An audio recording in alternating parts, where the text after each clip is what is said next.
Thanks, Jacqueline. Right now, Omaha drivers sounding off about the state of the future of highways. Tonight, their feedback on one of the Metro's most frustrating stretches could reshape it for decades to come. Our Brenna Kiefner is live at the Kroc Center with more on what drivers want to see change. Brenna?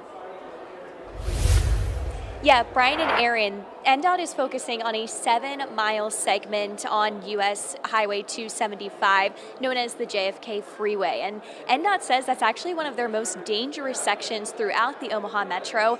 And tonight they're hearing from drivers who navigate that every single day. Now, it's a pretty critical artery throughout the highway. It's running from Highway 370 in Bellevue to I-80. It's under fire for aging bridges, dangerous curves, and notorious choke points at Q Street, L Street, and F Street as well.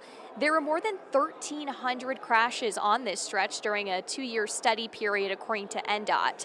But tonight, residents have their chance to see early design options and directly tell the state what their priorities are. Now, their input is vital because it will guide NDOT's decisions on what should be built and when it should be built. So far, NDOT has gathered over 1,400 responses, with the intersections at Q, L, and F Streets emerging as the top areas requiring some immediate improvement.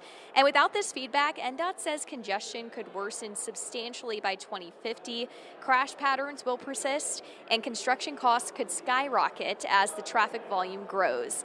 Now, commuters that we spoke with are pretty optimistic about the potential changes, and they're hoping that events like tonight will lead to bigger, positive shifts in traffic flow across the city. This is really helpful for, genuinely provide our feedback as well, to wherein they can assimilate all those feedback and come up with a detailed plan. Like maybe I'm one among the plenty of those millions of people who are supporting this feedback as well. Yeah. And if you missed tonight's meeting, Bellevue University will be hosting the next one on Wednesday. And you can also submit online comments through NDOT's website until May 22nd. We will have a link for that with this story on our website. Live in Omaha, Brenna Kiefner, First Alert 6. Thanks, Brenna.